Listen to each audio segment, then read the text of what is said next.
MusicalTalk, the UK's independent musical theatre podcast. And we start today with the title number from the MusicalTalk Pick of the Fringe 2023, Potty the Plant. Well, it's a beautiful day, and it might be cliche. I feel like everything is gonna be okay. My life's like a dream. I just want to be seen with my leaves looking green. Oh, and lean. The kids are out to play. They chase the clouds away. The sun's come out to say hey. Hello! Hello, 'cause I am Potty the Plant. Come take my hand. We'll go on adventures in a faraway land. I am Potty the Plant. I'm not one to be missed. We'll learn to exist, flourish and sun-kissed. I am Potty the Plant. Oh, such a beautiful day. When all your worries seem far away, I feel so excited. Potty, I'm delighted. Everything's okay today. Hey, I'm Potty the Plant. Come and take my hand. We'll go on adventures in a faraway land. I am Potty the Plant. I'm not one to be missed. We'll learn to exist, flourish and sun-kissed. I am Potty the Plant. I am Potty the Plant. Potty the Plant. Hello, and welcome to another edition of MusicalTalk. I'm Thos Ribbits, and today we're going to be talking about the show Potty the Plant, which was MusicalTalk's Pick of the Fringe in 2023. It's a show that I adored so much that actually I've become synonymous with it in some way because of my enthusiasm for it. Indeed, people link my name with the name of the show. Only the other day I was walking down the road and somebody shouted Thos pot at me. At least, I think that's what they were shouting. But make no bones about it, Potty the Plant is an amazing show. It's an amazing musical. As I say, we made it our Pick of the Fringe, the best musical that we saw last year at 2023's Edinburgh Fringe. And I gave it 5 stars, calling it hilarious, subversive and cheeky. And if that weren't enough, the whole piece has a truly catchy score, as I hope the opening number has shown. And we'll be hearing 2 more songs from the team behind Potty the Plant. Now, you may be saying, well, why has Thos waited so long to broadcast an episode about last year's Edinburgh Festival Pick of the Fringe? It's a good question, but I have a good answer. And that is, I was waiting for some good news relating to this show, and that news has now happened. The first piece of good news is the fact that it is coming back to the Edinburgh Festival Fringe. So in 2024, there will be a chance to see Potty the Plant again. And I'll be giving you details of how you can do that later at the end of the programme. But the other good news is that the people behind it are also bringing up another show to the Edinburgh Festival Fringe this year called Fringe the Musical. And there'll be a song from that show later in the episode, as well as a brief synopsis of what that show's about. Don't forget you'll be able to buy tickets for both Fringe the Musical and Potty the Plant on the Edinburgh Fringe website very soon. Literally in a matter of days after this episode is broadcast. And the third piece of good news, and this is such a delight to me, is that there is an album coming of the Potty the Plant score. I loved every tune in that score. I think it's fantastic. And it's so wonderful to know that it will be possible for me and many other devoted fans, hopefully including you, dear listener, to be able to acquire that album when it's released fairly soon. The recordings you've heard today are not the final mixes, and I'm extremely grateful to Baden Jack Burns, who's been working round the clock to get me the versions that he has, but don't forget the full album with all the final mixed songs will be available shortly. So, I hear you ask, because as you know I have incredibly acute hearing, what's Potty the Plant about? Well, here's the blurb. A new dark comedy musical starring Potty, a singing, talking, tap-dancing pot plant. When mysterious things start happening at Little Boo Boo's General Hospital, a ragtag bunch of dysfunctional nurses must pull together to save the day. What could be happening to all the missing children? Will the beautiful Miss Lacey ever find true love? Is there more to the nasty-looking Dr. Acula than meets the eye? Will Potty and the gang solve the mystery before it's too late? Annoyingly catchy songs, heartwarming friendships, and twisted humour. This is a show that has every chance of becoming a cult as far as I'm concerned. And it would be an excellent cult, one to which I would be quite happy to sign up immediately. So if you like, that's me laying the seeds, for the conversation that you're about to hear. And we know that they bloom into a wonderful show called Potty the Plant. But it is now time to hear from the three people behind this wonderful show. And so in just a minute, you'll hear a wonderful conversation I had with Baden Jack Burns, who plays Potty the Plant, Sarah Oakland, who plays Miss Lacey, and Aidan Sussex, who had the original idea in the first place, as we'll hear in this conversation. But before that, let's hear one more song from the score of Potty the Plant. And this is called Unhappy, sung by the character Miss Lacey. When I was young, my father said to me, here's the secret to being happy. Find a husband with money to spare. Focus on beauty and brush your hair. It made me unhappy, oh so unhappy.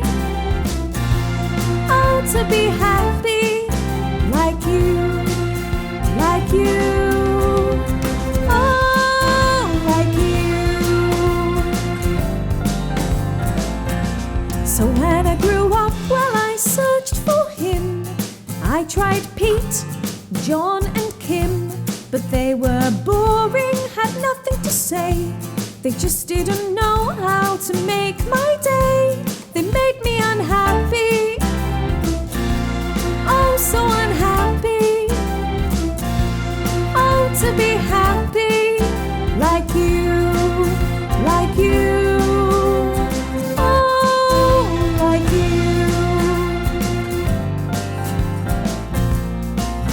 My life I have had a dream to see myself on the silver screen, but that was a pipe dream, it wasn't to be.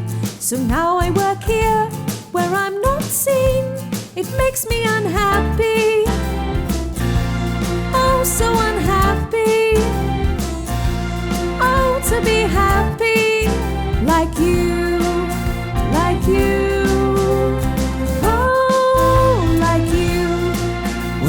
Looking for a reason to smile, I'll tell you the reason. Once in a while, it don't matter if you're big or small. I could be happy, just to be happy. Oh, to be happy like you, like you. Oh, like you. But Potty, what is the secret to your happiness? That's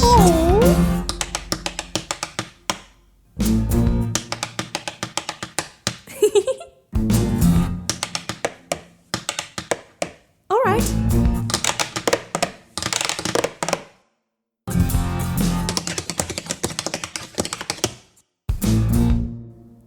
No.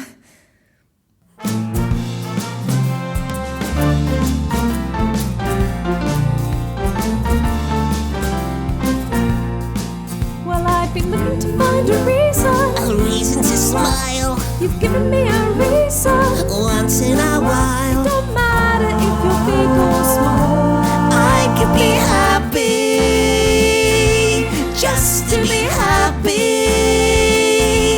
Oh, to be happy like you, like you.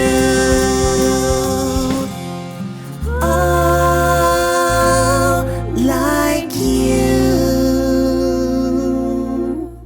Thank you, Potty. Hello, I'm Baden Jack Burns. I am the musical composer of Potty the Plant. I also helped out with co-writing the book and lyrics, and I'm also the director. and choreographer as well. But that's more or less the time. And that's the end of the programme. Lovely for coming. And you also play Potty the Plant. Oh, and I play Potty the Plant as You well. do? Yes, There you yes. go. Sorry, it's too Yeah. many. Yeah, my name is Sarah Oakland. I am the producer. I also was one of the co-writers of the book and lyrics, and I play Miss Lacey. And I am Aidan Sussex. I am also a co-writer for the book and lyrics, and the original creator of the source material. And we will be talking about the various iterations that we've had to get to this, because this has a very interesting history in terms of being a film first, I think. So this is, in a way, a musical adaptation. It is. Yeah. Yes, in a way, yeah. But let's talk about Potty the Plant, the musical, here in Edinburgh first, and then we'll explore we'll follow the tendrils and see where we go. I would like to say immediately, Potty the Plant is a fabulous show. Thank you very much. And it's cleverer than it allows itself to first appear, I think. You know, you could go in and say, this is just a romp, funny romp, and it's certainly that. However, it's subversive too, and it's subversive, I think, in a number of ways. It certainly plays with form, particularly, I think, with the score. I think there's a number of wonderful conceits, and I want to explore this later on. But for example, just picking one song, Miss Lacey has a song about how miserable she is, which is the most upbeat, positive song with dance backing than you can possibly have. And whilst that sounds like a simple trick, it's not often done. And it's not a trick because it says something. It's done for a purpose. The thing is full of all of that kind of stuff. So you can take it at face value, or you can turn it on its head and enjoy it from that position. And I have a feeling that it's a 360-degree show, because it's about 24 hours since I last saw it. And I have to say, I keep thinking about it, and that's always a sign of a good show, because it means I keep thinking, oh, and then there was that, and oh, there was that as well, and I didn't clock that then, but I'm clocking it now. So if it's a commodity you take home, that's a show that I think's got craft, and it's got something. Yeah, but I'll put the full stop there. Actually, it's got something. This is a show that's definitely got something. But let's talk a little bit about its history. How did Potty the Plant, the musical, get to Edinburgh, and how did it start as a concept before that? Should we start from the beginning? It's often the best way. A very good place to start. Beginning of the musical.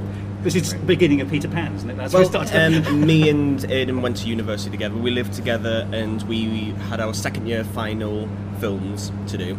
For anyone that's unaware, in film school, a lot of people do very avant-garde, black and white, Yes. really serious types of Usually films. dealing things with depression and like Suicide and Yeah, Existential all that. angst, in Yeah, fact, yeah. absolutely. In black and white, covered in teaspoons. I Yes, know the yes, kind of spot thing, on. yes. Actually was one like that. Yeah, and Aidan, just out of nowhere, we only had, I think it was about 3 days to hand in our script for our final second year film, and Aidan came up with Potty the Plant, and then I wrote, which is actually the title song, just in about 10 minutes to make you laugh. Yeah, And so then, it was something like that. And then we were like, right, okay, we're making a musical, and then we wrote it in a day. basically the entire short film was written in 24 hours. We just sat on the sofa because we were living together, and Aidan was just on the guitar. I was just writing down on a notepad, and we were just spitballing things. It emerged So, in a room. in our front room. So you hothoused it. A thing about a plant.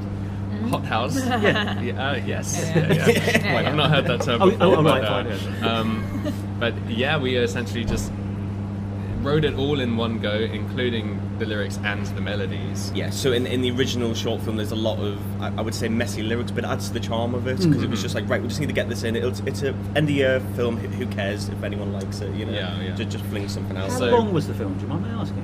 It was actually only about 12 minutes. So it is a proper short in Yes, that sense. yes, it is. We So- did have a deadline of 10 minutes, and we went over it. Yeah, So I had to yeah. make the songs like really microscopic. Yeah.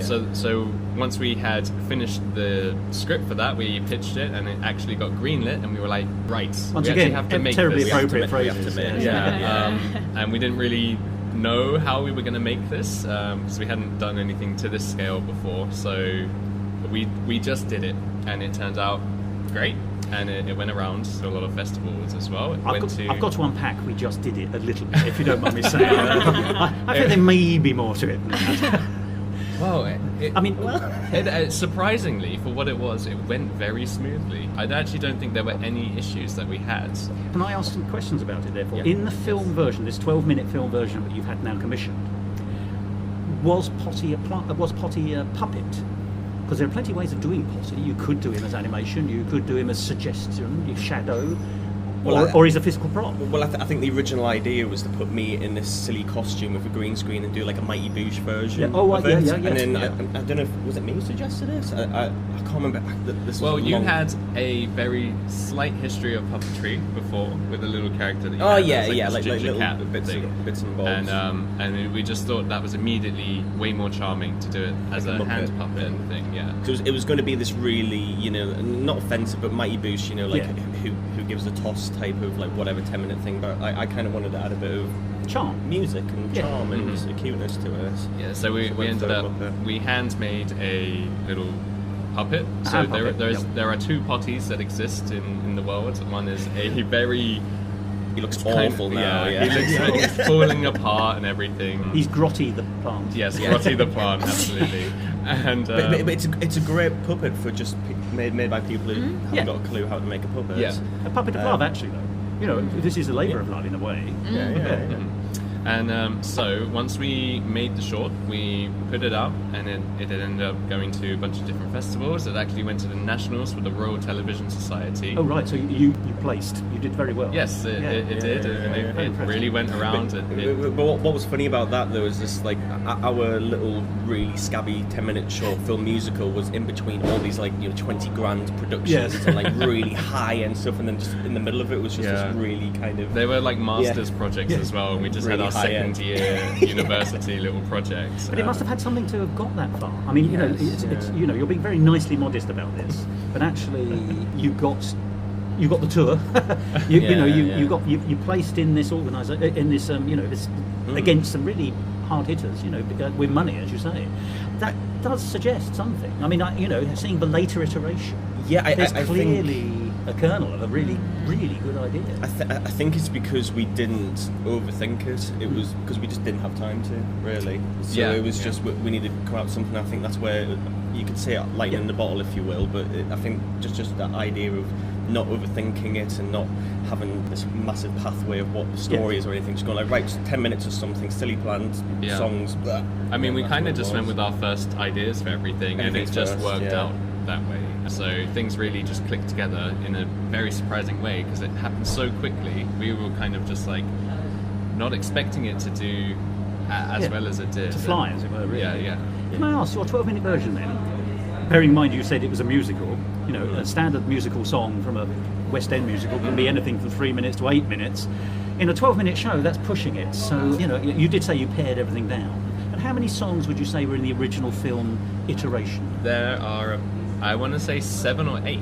7 or 8 in a 12-minute thing. Whoa. So some of the songs were about 45 seconds. Yes. I think the longest one is a minute and a half. Yeah. Something like that. So they are basically like the songs. verse and chorus hook. They just hook you in, and yeah. So And was it really dialogue is, as well, or did you let the songs do all the working? There was a little bit of dialogue. Yes, Oh, not right, as so much yes, as the musical. Well, clearly, if obviously, you're 8 minutes worth, yeah. Yeah, but And how many there was- characters? I just want to get this lined up, so because the stage version is much the beggar. It was probably it's actually technically the same. Is it really? Yes, Well, but there's I not as many characters, if that Oh. makes sense. Yeah, I think in the original short, the nurses were there was technically 4 of them, or like 4 characters in the song that the nurses now have, but but they didn't really have a character. Only one of them had a name, and most of them were just in one song and then didn't really appear again. They were just there to serve a plot. Yes, They okay, were yeah, kind of yeah. playing So in it. 12 Yeah. minutes, I'd expect that. Yeah, it you've was- got to go with shorthand, haven't you, in a way? Yeah. So what we did with the development was we took those characters and basically decided which one, like how many of them we wanted to have as like actual fleshed out characters, and like built parts around them. well, let's get to that stage then. So the film does very well. It gets to these, the judging. Yeah.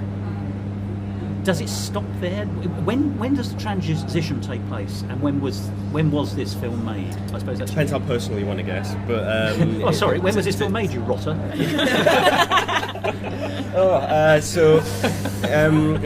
Just to say, God. Yeah. So. I did like the film, and you'll understand why I liked it. So for personal like relationship reasons, it kind of got halted because of just where I was in my life, and we just got out of uni when we were doing our own things. And then life takes over all the time. Yes, we all have this idea of having creative imperatives, but then you've got to pay the bills and. Exactly. You break your arm or whatever it is. There are a million things that can happen. And there was many years I was trying to get it made into the Fringe, but so you always knew that you wanted to take it further. Yes, that was always the ambition. I did, yeah, and so it got stalled, but we kind of thought, it was a fun thing we did at uni, and we'll just end it there. Who cares? It was a good thing at uni. We've made other things, and then when I met Sarah, me and Sarah were working on a different musical, which is a different beast in itself. It's massive. It's like close to 2.5 hours. It's a big full one. Whack music. It's a full whack, which you can't really fringe it. Yeah. And Sarah was like, well, in the meantime, you should do Potty. I absolutely love it. Let's make it into an hour. And I was just like, oh, okay. I'm scared. This is terrifying. All of a sudden, you had somebody else on your team that was like willing and able to do it. Yeah. Essentially, Sarah came in and just made the dream happen. And you are a born producer, and you are worth your weight in gold, therefore, if you don't mind me saying. Yeah, no, absolutely.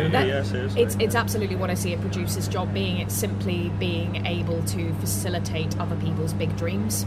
Because, I myself would not have been able to write Potty. I wouldn't necessarily have been able to come up with the ideas for it, or I definitely can't write the music for it. That is not a skill that I have. But I know how to take somebody's big idea and somebody's vision and just kind of facilitate making it actually happen. But there is an element of the fist in the velvet glove kind of thing, isn't there, being a producer as well? Sometimes it's you have to give people a loving kick up the arse, to be brutal. Yep. To get things to happen, and it's a real skill, actually. But it is produced. I think there's a missing link in this conversation somewhere, which is that so far I'm aware that two of you were studying film.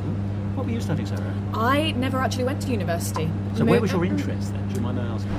I'd always been interested in film, in TV, in theatre, in everything to do with that. I'd always wanted to be in things, but also make things. But realistically, when I was 18, when I was 17 and 18, starting to look at these kind of things in a more realistic sense, because of a lot of life situations, I had basically no one in my corner encouraging me or even kind of explaining to me how these things work. Like that, if I did want to be a producer, maybe I should go to university and study that, because I had no idea that you could study that. But I don't think you have to study that, do you? No, exactly. It's a hell of a practical.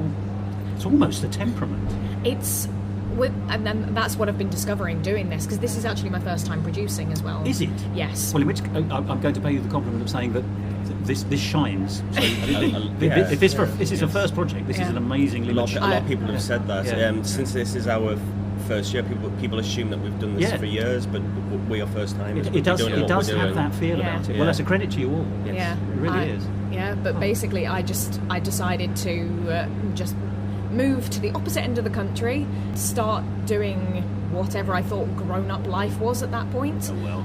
Got stuck. When you work that out, let me know. Yeah, got stuck in that for about 6 or 7 years before I finally kind of woke up one morning and thought, why have I stopped acting? Why have I stopped doing these things that the things I love have stopped. That can't be right. No, I agree. Started doing it again and haven't looked back. It took until just like a year and a half ago, though, before I was in the position to be able to actually start putting 100% of myself into things, though. Yeah, and that a lot of that has to do with Baden, because he's provided the environment in which things aren't just kind of tolerated, things are fully encouraged and accepted, and I mean, I've been dragging him through this process, but he's been dragging me through it as well. We've both been dragging each other. Yeah. It's a very virtuous circle, though, and with creative outputs as well. Yeah. I mean, forgive me, there's some real wider benefits to society, let me tell you. I think because not wishing to get too poncy. I think a lot of time you fall into that trap of you talk about an idea and it never follows through, but Sarah has that mentality of, if we're doing it, we're doing it. A driver. So it makes you believe that actually this is going to be put on stage, and that's a great thing to have. So whenever we do our next project, you know it's going to happen.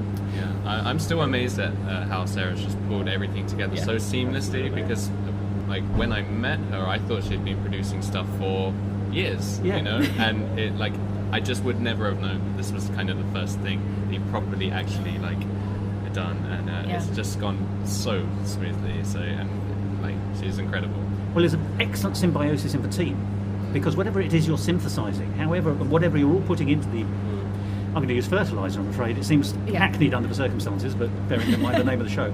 But it's really coming up trumps. I think you're each delivering magnificent material. As you say, I like this show a lot, and I think obviously I'm fully aware that theatre is a purely collaborative, and if you don't collaborate, you don't succeed. Of course. And so, and everyone has a role to play in that. And, but a producer is a big part, so it's praise to you. Thank you. Yeah, it's one of those things that, like, I saw the 10-minute short. I think 12. 12. Just saying. 12-minute short. I saw that when I first. I think actually it was weird. The musical that myself and Baden wrote together, the other bigger one it's on the back shelf. He came on board to that after myself and my other writing partner had already been working on it for a while, and in order to kind of like. Because he didn't really have a CV or anything for music writing, he just sent us the link to watch that 12-minute short. And I think the first moment I saw it, I was like, this has got to have more to it than just what it is. There's got to be more life to this. But it took, I think it was probably about 8 or 9 months until we actually started dating. And at that point, I was like, right, now that we're together, right, let's talk about Potty. Let's make Potty happen. And I think 1 month into us dating, he introduced me to Aidan. I said, Aidan, we want to make this happen. Is that okay? And he was like, it's more than okay. I want to be part of it. And it's just been like a proper snowball effect since then. It's been a year and a half in the making. But it's time well spent, I suspect. Yes. Yes, I mean, absolutely. if you rush things through, sometimes, I mean, obviously there can be payoffs because you've been telling us about the film, but theatre has just got so many moving parts. Yes. Just to explore this transitional step a little bit further, though. So we have you, Sarah, with a love of all things creative in terms of theatre, film, and that world. Baden, we have you as a filmmaker initially, certainly in terms of what you're studying, but you're keen to make this stage thing. Is that right? Yes, so I originated doing theatre when I was younger. So theatre was always because film can often be to the exclusion. That's what I'm saying. I have a number of friends who are film studies professors, actually. When you're old enough, that's what starts happening, I've noticed. But not in all cases, but there's a slight focus, as you can imagine, on film to the exclusion of theatre. And it's interesting to see people who see theatre fitting into the wider world of the arts, actually, not being exclusive. Well, I started doing a lot of theatre when I was very, very young, and then went to drama school, did all that, and then I just stopped doing it for 10 years just because I got rejected from. I had very thin skin, when you're younger, and I just kind of quit for 10 years. I thought, right, I'll do film because I enjoy making films, and then now I've kind of been weaned back into, even if films, just like, Ben, you're good at writing songs and doing theatre thingy, like, right, okay. And so I've just kind of went in a full circle. Now I'm kind of realising that I've always wanted to make theatre and perform. I don't want to preempt where we're going to go later on, but actually I'm going to say something that's going to sound strange. For a man who spends most of his time in a cupboard with his hand in a puppet, you have stage presence. Yes. Yeah. And that's really very remarkable. For being hidden away for the majority of the show. but we knew who we know who you are. The character pours out, and then there are all those jokes. But we'll get onto this in a minute. Aidan, what about you? So you're obviously a film student. Yes. The transition to theatre is not necessarily an obvious step, as we've been saying. Mm-hmm. How was it for you? Well, this is also kind of my first theatre thing, in terms of actually creating something. Obviously, I had done drama back at school and everything like that, but my background is more in film. So I'm still freelance directing short films, and I'm a video editor as my profession. So film is still where the heart is for you, really? Oh, yes. One of your hearts? One of my hearts. He's been having a great time at his first Fringe. Literally. Are you being lured over? I was supposed to go home basically after the first weekend. I was just here to help out a little bit. Support us, and then I extended my trip for another 2 weeks, and now I'm going to come back before the end as well. It's terribly infectious, the Edinburgh Fringe. And now I'm just thinking about theatre. So I not to put my eggs in too many baskets, but I think theatre is something I would like to keep exploring as well. Well, the word I'm hearing actually from the three of you is versatility. It's really important these days not to specialise in some in some senses. It's really important not to specialise in some senses, so you don't get pigeonholed. And actually, why shouldn't film touch theatre? Why can't theatre touch film? Why can't music touch both? And of course the answer is, well, of course they can, and these days there's overlap anyway. You see projections, you see film elements in theatre much more than you ever did. And actually you don't have to go that far back, funnily enough, to see the reverse. You know, it's in my lifetime you could still go and see a Disney show.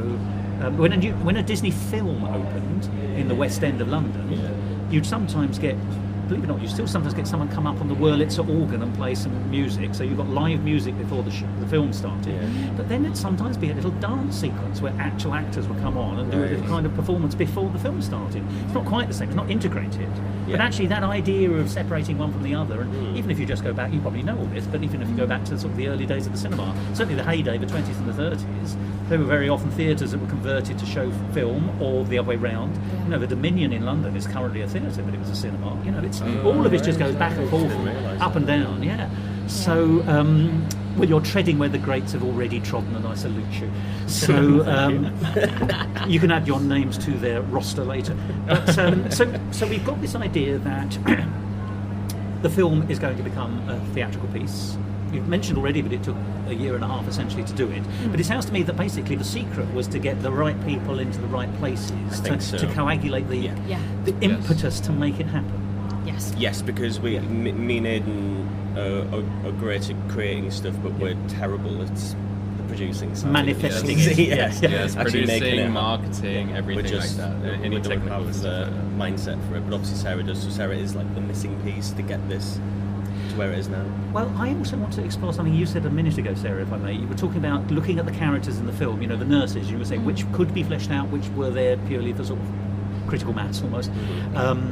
That's sort of the role of a dramaturg.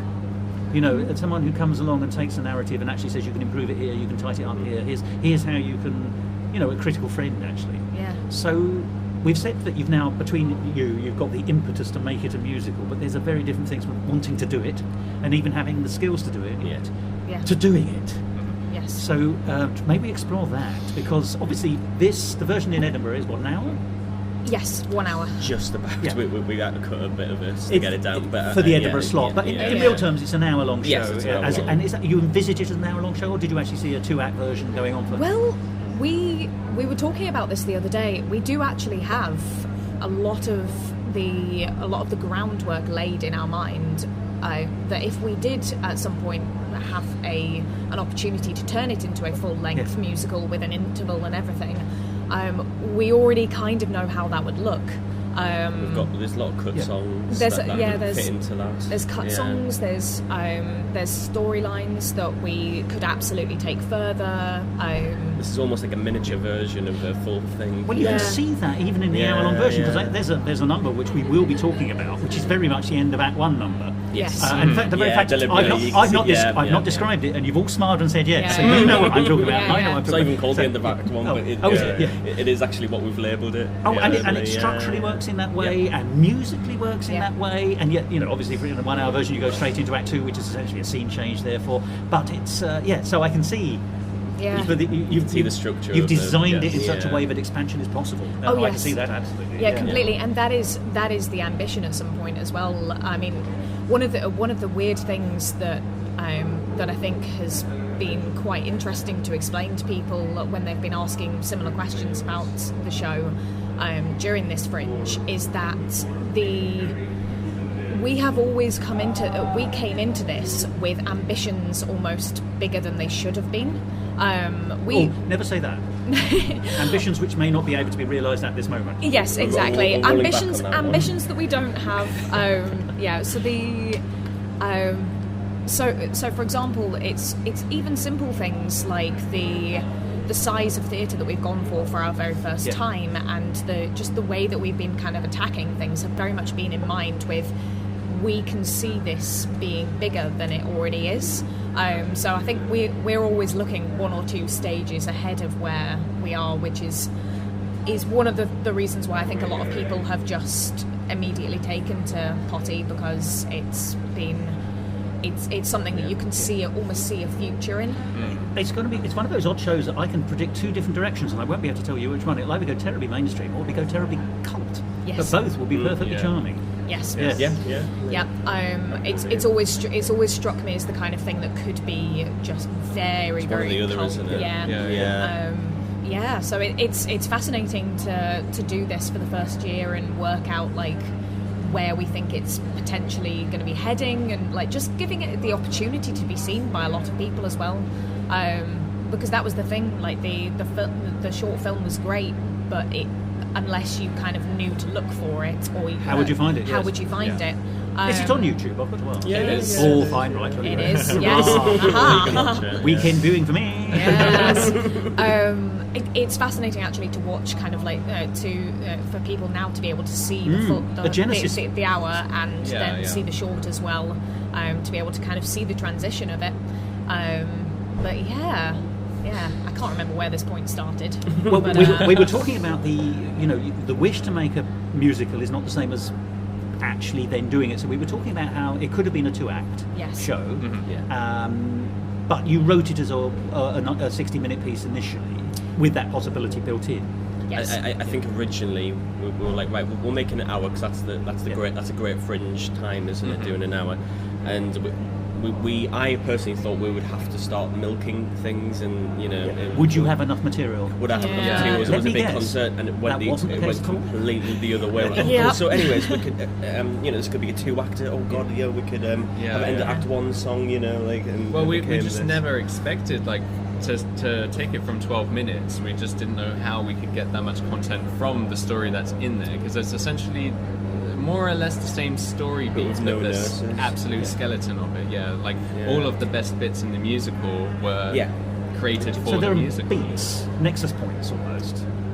Essentially, it does follow that same kind of roughly rough yeah. story, but it is so much more to it. We just really I think what's been beefed up is characterization. Yeah. Because the best characters for me, and I think it's the best playing it, are actually the nurses. They're like the little trio that does everything, and they're in every single scene, and they're the best. They're the ones you want to be playing if you're actually performing it. So we've fleshed out. Then we've just Said the man who sits in a box. They're the ones that are coming off the end of off the stage at the end of it with like sweat dripping Yes. down, Yeah. but the biggest smiles on their faces. So the idea is just giving every single character a want, even if it's something very stupid as I want a sandwich. Yes.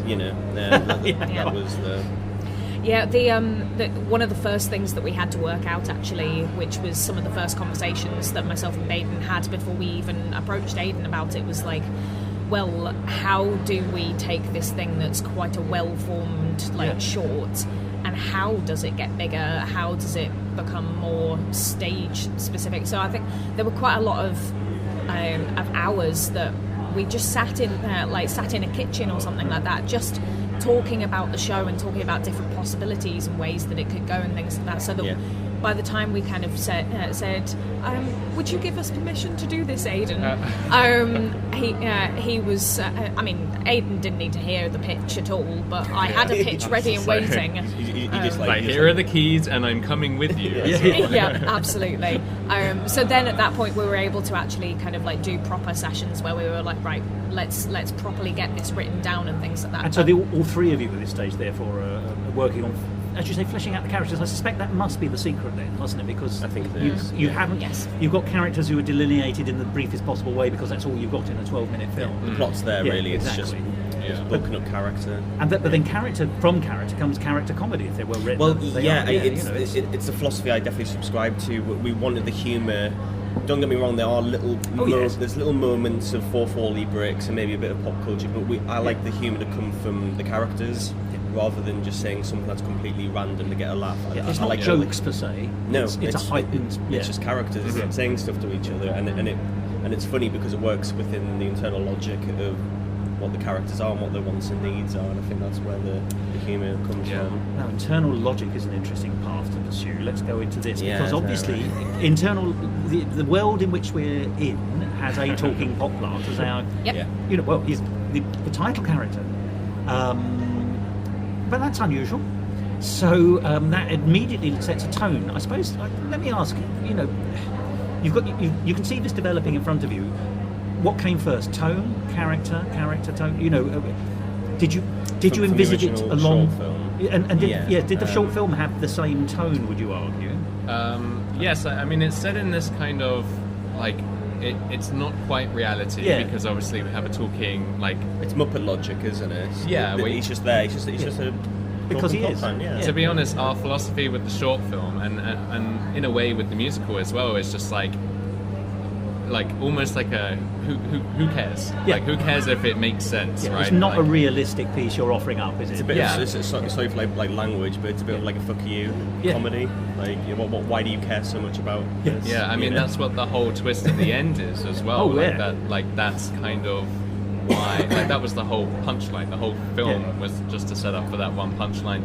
You think it's going in a direction. You think it's going to be a full kids show, and then that happened. In the show version, which you saw, we dealt with it differently. But in the short film, it's flat out kids thing, and so it's a much harder like whiplash. It's a bit more edgy, I'd say. But you're doing it in a tighter time as well, so that Yeah, obviously we couldn't do that for a full hour long. It was actually one of the first things that we really discussed as like a really important need was to increase the amount of kind of adult humour in it, especially right at the beginning. We wanted to add in a couple of jokes or gags or things like that very, very early, so that if people were sat in our audiences and were in some way offended by this or found this absolutely abhorrent, that actually at that point it would be perfectly safe for them to get up and walk out. So we wanted to kind of introduce that really early on and get it set in place so that it wasn't suddenly everything changes. And you have to do it that way, I think, because if you do it, everything changes, then actually people can feel misled. Yes. Yeah, you've got to invite them to come on the journey with you, or not come on the journey with you. That's also fine, exactly as you say. But you've got to be honest. You've got to be honest in your intentions, even in a absurdist piece. Yes, completely. But in the 10-minute, it's just whatever. It's a student film, And you guys didn't have an awful lot of time to actually kind of question all of those things. And I don't think we cared. I mean, that was the point. We didn't care about the audience. We wanted to shock the audiences. In the film, it's a punchline. Ultimately, you're working towards, isn't it? Yes. The whole film's a punchline. Yeah. Whereas for that, but there's more layers to this one, which I'm sure we'll get into. But it's a finale. Not necessarily a song. I mean, the end. Several subplots have to cohere, or whatever it is. It has to come to one. Even if there is the kind of duality of the ending, which is what we're offered as an audience, and I'm not going to ruin the surprise for people. Yes, talk about because we added a twist on the twist, which lovely. did not exist in the original. Sorry, a twist on a twist that did not exist. You're a lyricist. Oh gosh, That's the gist. And that's why he's the composer.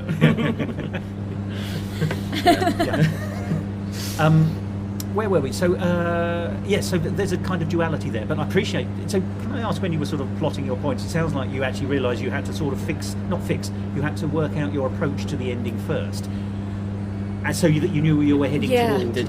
One of the first conversations that I remember us having was, okay, well, we need a different twist, because obviously there was one twist in the original short, but Baden very much felt like we needed to have a twist on a twist, because that's kind of the biggest. Well, it's a staple of a good whodunit, for instance, or any twist in everything. There's always you find out who the murderer is, and then you realise actually it was someone else, or sometimes, It's the rug pull, isn't it? Yes. Basically, Yeah, so we knew we needed something like that, and so I remember us having conversations that, in the way I describe it is, you go down an almost soap opera approach.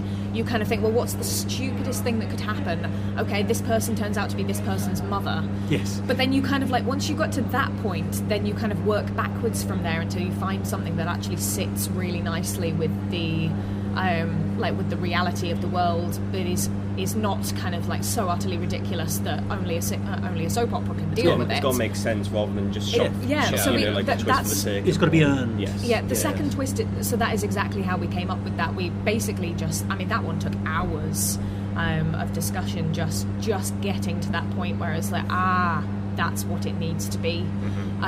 It's very hard to talk about it without ruining it for But we people. won't ruin it. No, exactly. I'm hoping people will have a chance to see this again in the future. Yes. But- Yeah, absolutely. But yeah, so that was the thought processes, and actually, I think for quite a few of the story changes or developments, we did actually go down that route of kind of thinking, well, what's the most ridiculous place that we could take it, and then okay, let's step back from that until we find something that just sits nicely. That was how that came about. But it's beautifully set up. I'd say, without giving anything away. There's all the characters are very well drawn, but there are moments of wrong footing all the way through. I think that's often for comic effect. I'll give you an example. There's a number of times when people are talking to Potty and Potty is talking back, and they're having a conversation, and then there are times when people are talking to Potty and Potty says something and people seem to react as though he said something completely different. And you can't work out whether they are. It's one of those lovely things. The audience is suddenly thinking, well, are they actually talking to Potty, or is it are we in Potty's imagination, or are they imagining what Potty might say, or are they and is it are we hearing it from his point of view, or are we hearing it from the point of view of the person who's actually having a different conversation than Potty's? There's lots of possibility for misinterpretation, and that's planted, but it's planted all the way through, isn't it? It's lots of that, which then allows for payoffs later on. So you do your. I'm sorry, everything is, I'm going to say you seed things. I'm not actually picking these deliberately. These are sort of... It's just nice to have someone who's acknowledging it. Yeah.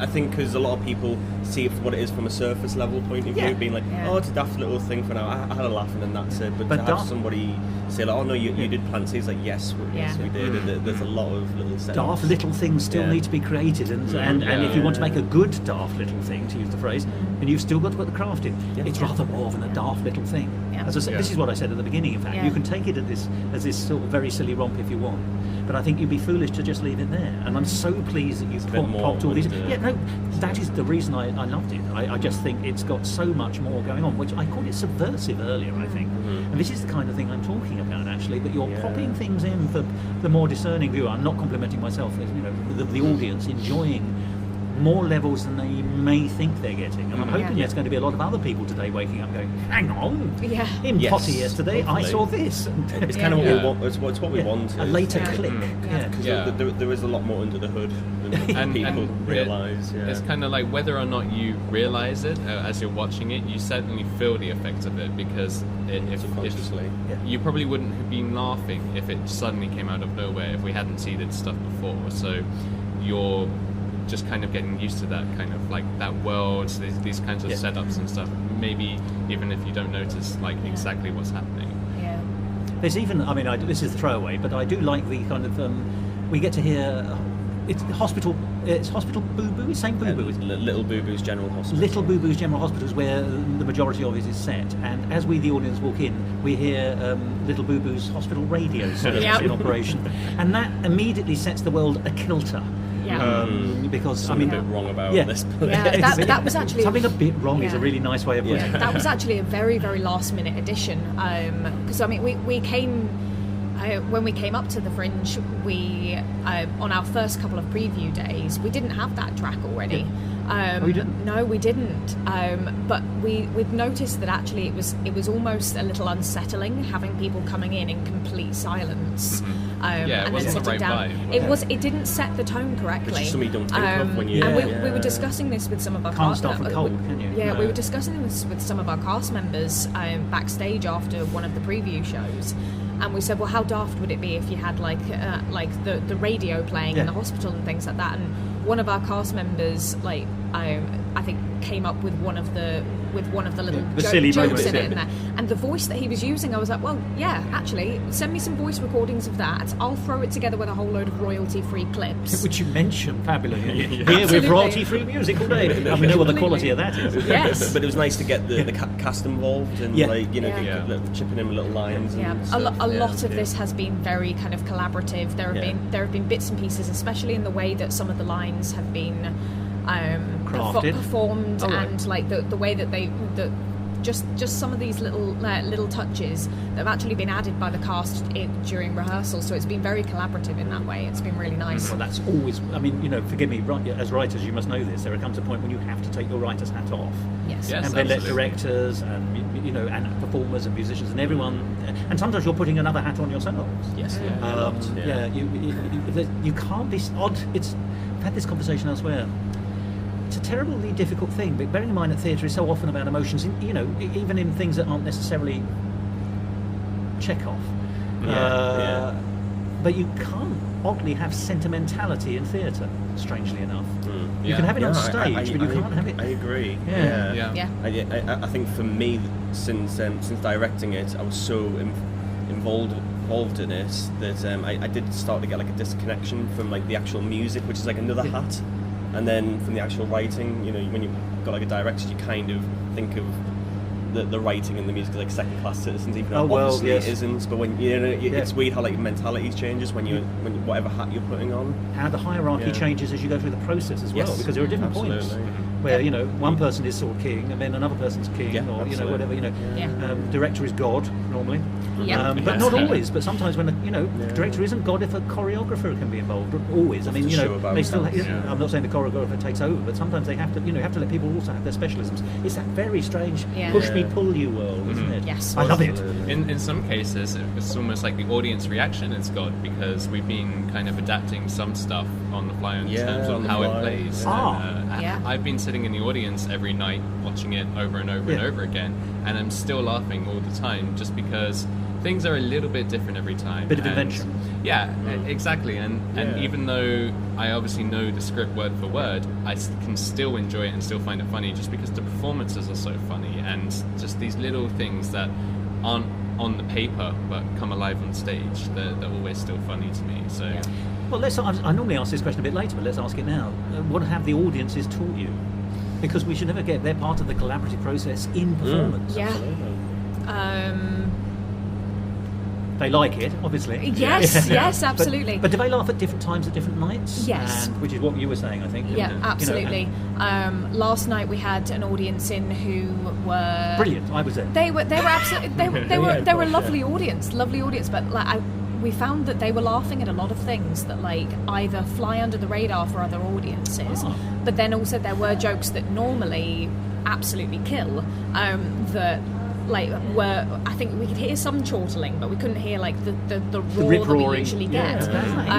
And then there were other nights where we had an audience that were kind of very politely chuckling most of the way through, but weren't giving any big reactions. But then we've had nights where people have been absolutely howling to a point where people are saying that they can't see properly because the tears are filling their eyes and things. So it's always very interesting to see like the different reactions that people have, and we're kind of using that to gauge, well, actually this joke, although most of the time it doesn't land, it does occasionally, so actually it's maybe not as worthless as we thought.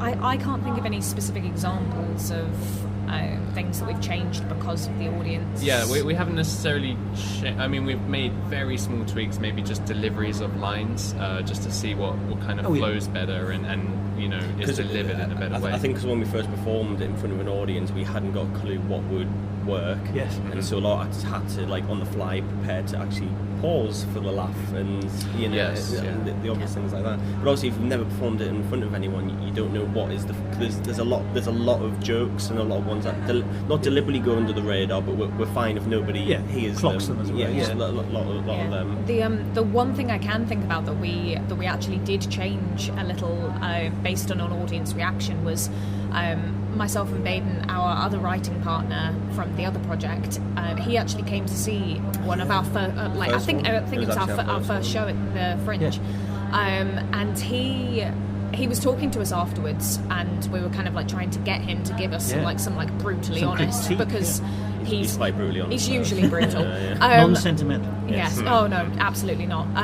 But he said that the only thing that he would like to add is there's a very nice reveal gag at the end, which involves Baden being the puppeteer. Yes. Nice meta thing. But but we didn't used to have any as much of the the kind of the setup to that beforehand. So he literally just suggested maybe if Baden says something about being the puppeteer and about where he's going back into the box, getting back into the box. That was he suggested. If you add a little bit of that, it'll make that final reveal even funnier. It would pay off, yeah. Exactly, and so we thought, okay, we'll try that. Tried it the next night, and it absolutely slayed. Yes. And we thought, well, fantastic. That was like a really good it's almost one. like you get 3 laughs, because originally it was just me walking back to the desk, and the next scene it was more like a transition. It was an awkward bit in the script, wasn't it, for us?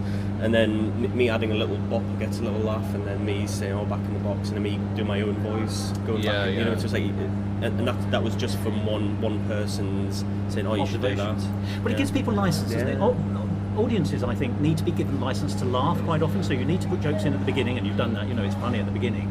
I've seen shows that start slow and try to build up, and you can do that, of course. But very often, if you let the audience know that they're allowed to do things, the role of a puppeteer. People are getting used to puppeteers on stage now. Avenue Q being the best example, probably. But also, I Can't Sing a few years ago was in the West End, and there was a dog puppet. Oh, right, okay. I think Simon Lipkin was playing it. I can't remember. Anyway, but once again, people are used to it. But very often, the puppeteer is visibly playing the character, and people confuse you into one, but they don't think of you as separate. And therefore, you're quite right. According to the grammar of the piece up to this point, Potty is Potty. And is a plant. Yeah. Clearly he's a puppet, but we're sort of the natural way of responding as an audience is to ignore the puppeteer because we know where the focus is. It's the plant. Theatre. So if you, I can understand that piece of advice very clearly, isn't it? It's very by giving you a line, just getting the audience to acknowledge you, they can then re-acknowledge you later. Yes. I'm explaining this back to you. You know this, but I'm explaining. I'm explaining the audience. But if you didn't, then actually later on when you are asked to be, or the joke demands you to be acknowledged, if the public don't feel they've got license to do it, they won't know how to react to that fact. You'll get the laugh, but you won't get the laugh. Yeah. So that's a really fabulous piece of, one note advice. Yeah. Really pays off. Absolutely. And it's been one of the lovely things as well about being able to actually talk to people after the show quite often, because sometimes they will say something like that and it'll just give us a little spark to make things even better. Because we're not in any way under any illusion that we've created the perfect iteration of it here. We are very aware of the fact that there is still room to grow, and there is still a lot of nothing ever finishes development. I did that one by accident. No. Yeah. But yes, so that was one of them. This might be a good time to sort of just ask, what were the paths not travelled when you were developing the piece for theatre? Were there subplots or characters or things you started enjoying and then realised weren't paying off, or didn't enjoy, or... We're quite weird. We usually just do the first thing, don't we? Yeah, well... and that obviously with gags there's a lot of back and forward and stuff, but like fundamentals... Yeah, a lot of it as well was just picked on how hard we laughed in writing sessions as well. It's a pretty good criterion though, isn't it? Yeah, I mean, if it could make us just like crack up and gave us something to riff off of and keep coming up with jokes, then we'd want to keep something like that. I felt like there were some things that we had to cut. I'm just struggling to really remember what they were. I think a lot of it was just literally gut instinct. That sounds funny, therefore we go with that. But there are a lot of, like we say, there are storylines that we have in the back of our minds that we just didn't explore. But we have in the back of our minds for when this thing becomes a bigger version of it. I don't think there was anything necessarily that we had to just like get rid of because it wasn't nothing working. That was fleshed out. No. But we had ideas of like, maybe this character could do this, and it's not funny, or we don't really know how to use that in more than one way, so we just decided not to go down that route and stuff like that. But no big journeys or avenues that you didn't pursue, right? Oh no! I mean, it was just small things, really, just like small jokes or maybe little character details. There was no like hard thing that we had worked on and then had to suddenly just take out. Nothing like that. No, we've had. I've done that in previous projects where you go very, very far down a road with one thing. It's very fleshed out, and then you realise actually this is not making a difference to actually the centralised plot. It doesn't serve. It doesn't. Yeah. There's one tiny moment in Potty the Plant. It's the song that Nurse Dave has. that makes absolutely no difference to the central plot whatsoever. It doesn't even tie into his story particularly. It was such a charming little moment. If we had to cut anything, unfortunately, it would have been that. But it's one of my favourite jokes in the entire show. That tiny little song. But one thing like that is not self-indulgent. Several would be. Yes. And actually, audiences can tell self-indulgent. So I didn't spot that particularly, funny enough. I was completely swept up in it by then. Right. And therefore, although it may not be earned per se, at least in serving the narrative, fine. You know, let us have that moment. And I'm very glad. I think it ties really nicely into the world building of this hospital, which is, I mean, if you survive your night in that hospital, you're doing well. So I think it ties really nicely into. Isn't it? Yeah, it's really nice to be able to tie in like another element that just makes you look at this hospital in a much more kind of absurd way. We didn't even like have different versions of songs or anything. They were all like first time. All right, we'll do that. I'm really pleased you started talking about the music, because actually I think the score is immensely excellent, and damn you who wrote Potty the Plant, because that song's been running around my head all day. It's been with us since 2016, so I think we're just about over it. Yeah, I just hear white noise at this point. I don't even hear it. It's just Potty. I think Potty takes over at that point. But, I mean, obviously there's more to a quality song than catchiness, but catchiness does not help. Yes. And that's a great opening number. It's a song that, you know, you hear people humming it. I've got it in my head now. Yeah. Yeah, you'll be hearing from my listeners. We've had people come up to us like a week later and say, "Oi, I can't get that tune out of my head." But we do play into the gag of that, the fact that it gets reprised way too many times for comfort. It's even reprised as an annoying pop song at the end when the audience leave. You know what I mean? So it's we're kind of going like, yes, it's annoying, but like, you know, like we're constantly like sticking in there, like twisting the knife. But that's always been one of Baden's strengths, though. Like tunes that are so catchy, that have like really, really good melody hooks. I've never met anyone that has the ability to both hear these things and create them as well, as much as Baden. Which is a skill. It is a natural skill that he just has.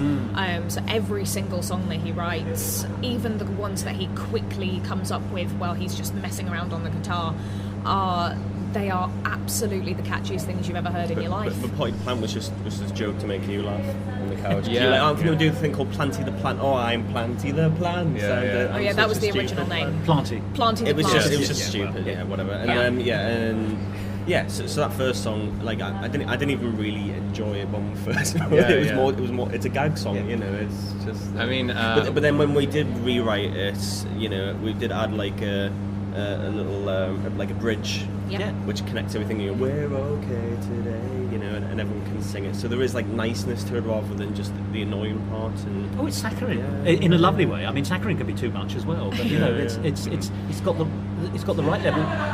It's got the right level of saccharine for the tone. You know, it seems sweet, but there is also just a bit of crunch. It's got a huge hook. You know, musically it's got a hook, but also that hook, as we said, you know, a hook can be a violent instrument.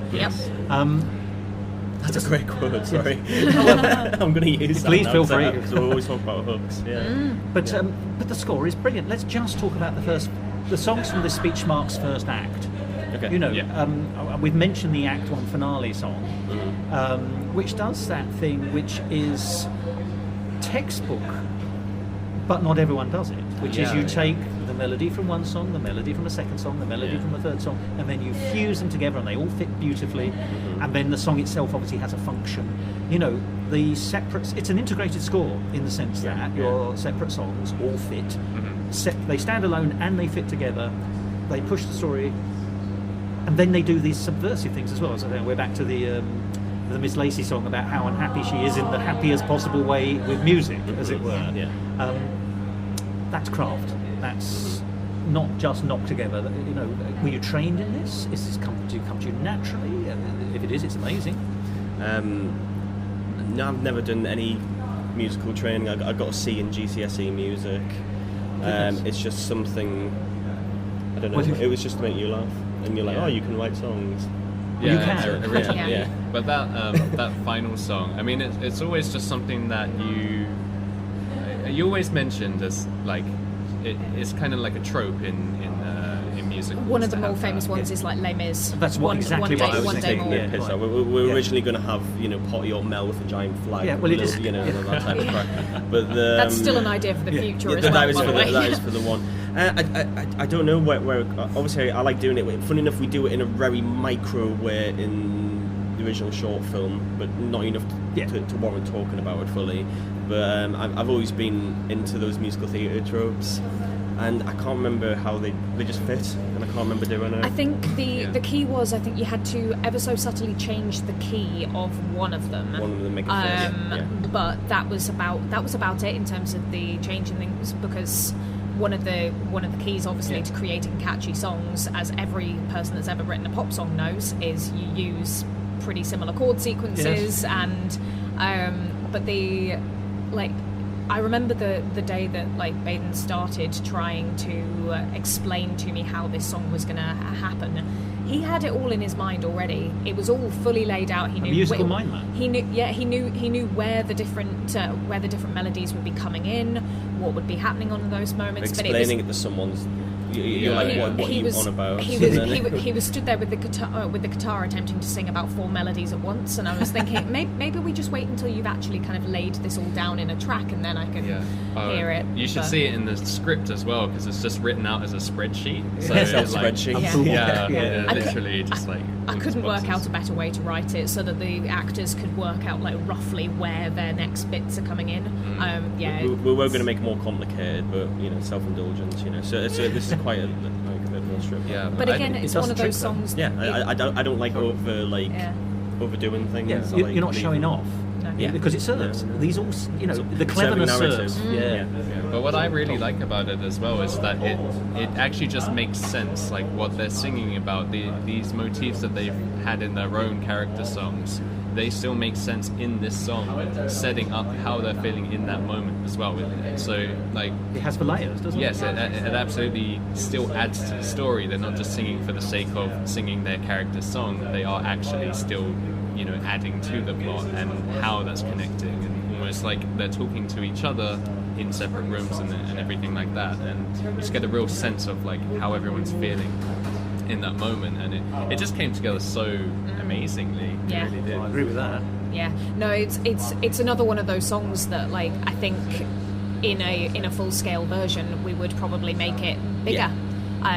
We would make it bigger, we would make it better, we would add extra elements to it. Well, it has a potential. It does. But as you were pointing out, it's important to.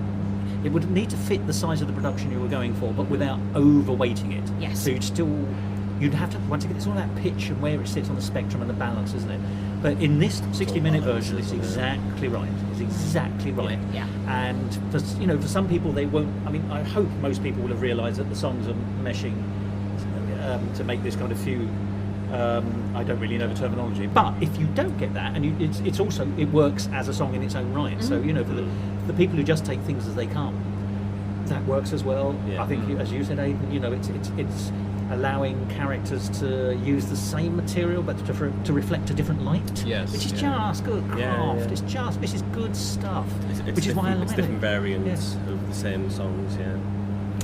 Well, as you look at it, I thought Potty the Plant was fabulous. But do you have plans for it? Is the 2-act version ever going to come? Is there a life beyond Edinburgh? Could other people do it? What are your hopes and dreams? The hopes and dreams are that people love it enough to be able to actually kind of want to work with us and make this a bigger thing. At this point, we're kind of at a stage where actually, even if somebody approached us with an idea that kind of is totally off the wall and weird or different and things like that, we would absolutely be open to that, because for us, I think, especially for Aidan and Baden, it got to a point with Potty where it kind of looked like maybe the short film was going to be all that there was, and they were totally content with that at the time, and just thought, well, if that's all it was, that's all it was. So we're very open to anybody's suggestions of like different ways to extend Potty or take him in a different direction. We're just waiting for the offers, really. I think, in a nutshell, I think we've only got the power to fringe it. Yeah. I think Yeah. At the moment. At the moment, Myself personally, yes, definitely. Yeah, obviously financially as well. But it's our first year doing Fringe. We're not really that connected from a networking point of view.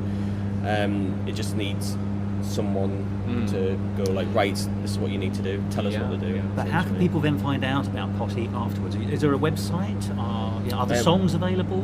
Songs aren't available. The songs From the from the short original film short are. What we might be doing actually, and I've been thinking about this, is after we get back to the real world, as it were. Other non-Edinburgh places. We could potentially be looking at getting the cast to do some cast recordings so we can get something out there.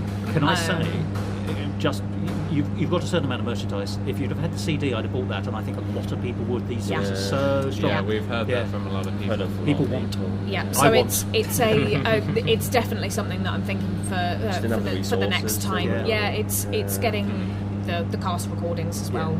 But these days you can, it doesn't have to be studio quality. You can record these things in a bedroom with a duvet on the wall. Yeah. That's perfectly acceptable. To get it out there, and the secret to getting this going further is to get it out there. So there is a website you said, though, I think. We're just on social media. We have all of the social medias and everything on there, but that's but we're looking into getting a website put together. It's just one of those things. The person that I would normally have gone to for it, that's not an option anymore. But things can happen, and yes. So what's the best way of contacting you as a group, if they would, or individually, if people would be interested? We do have an email which we check daily. Yes, we do. So that one is Potty the Plant Musical at gmail.com, I believe. Okay, but we also have our social medias. So on Instagram and Twitter, very active, which are Potty the Musical on Twitter and Potty the Plant on Instagram. Potty the Plant official on Instagram. Yes. All those people ripping you off. Yes. Yes. But yes, no, any of those, I mean, we check them all the time. One of the biggest compliments that we've had about our production while we've been walking around is people stopping us and saying, "Who's your social media manager? You're absolutely amazing." And so that's Baden as well. It's great because I can hide behind the facade of Potty. It's great. I love it. Yeah. I don't like promoting myself personally, but I like because But you of support that, the general effort. Yes, absolutely. Yeah, because of that, we pick up everything that comes through there.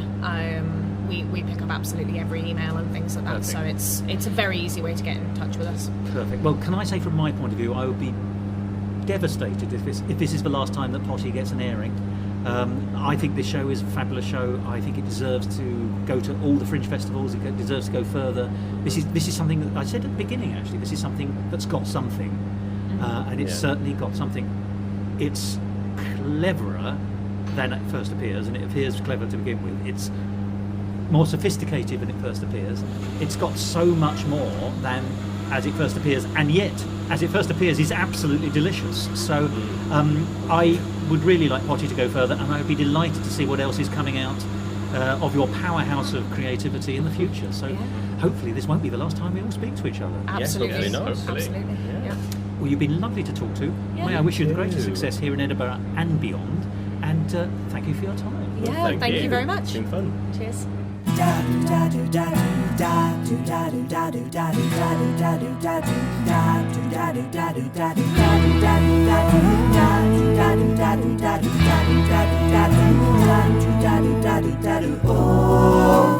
I'm gonna live forever. This is my destiny. I'm gonna rule this city. They won't be expecting me. The trials and tribulations, I'm leaving them all behind. 'Cause I'm gonna live forever. I'm gonna live my dream.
what a treat that was. That is a song freshly minted for a brand new musical by the people behind Potty the Plant.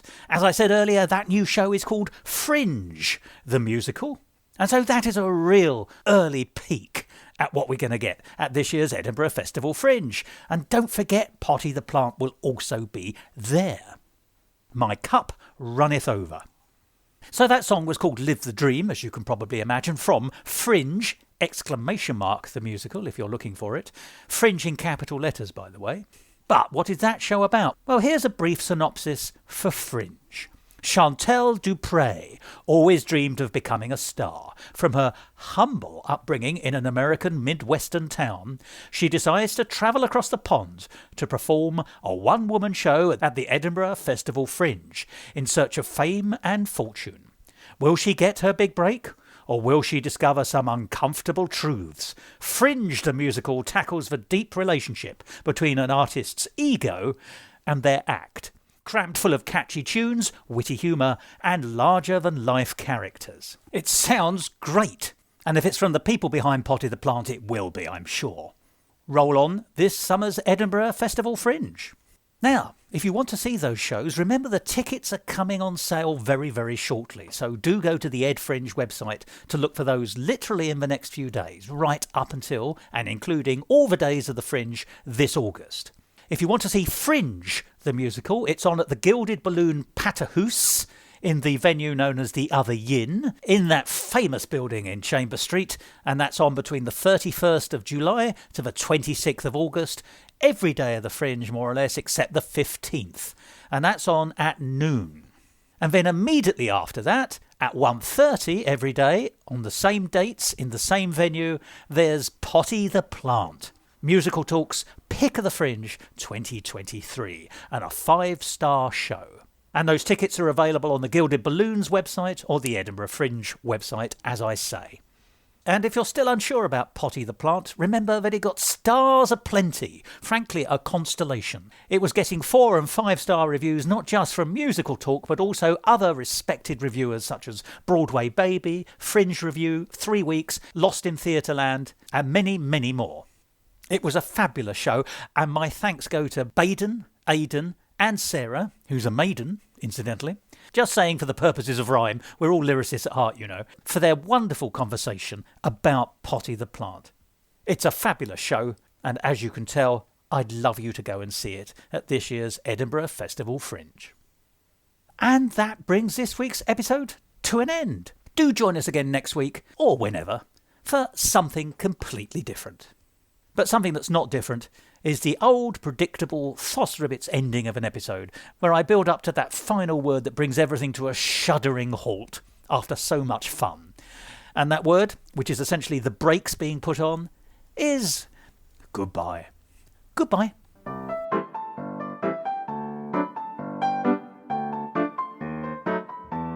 This episode of Musical Talk, edited and presented by Thos Ribbits.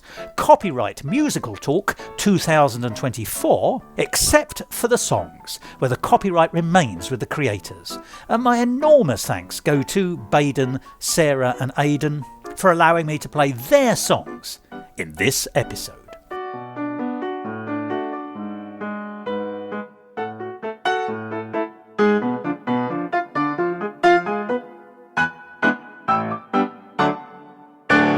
To find out more about the world of Musical Talk and listen to past episodes, go along to our website www.musicaltalk.co.uk or subscribe to us on Apple Podcasts and follow us on the usual social media networks like Facebook, Instagram and X, formerly known as Twitter. And if you want to follow me on the latter, you can. At Musical Talk Thos. Keep you posted and feel free to. Have you all got a card? Yes, I've got yes. Did you get a card as well? Yes, Lovely. I've got more than I need. No one wants them. And okay, well, we'll probably need to bring this to an end. Sorry, we've all been too long. I've really enjoyed it. We could carry on talking about this for hours. Well, next time we meet then. Yeah. Right.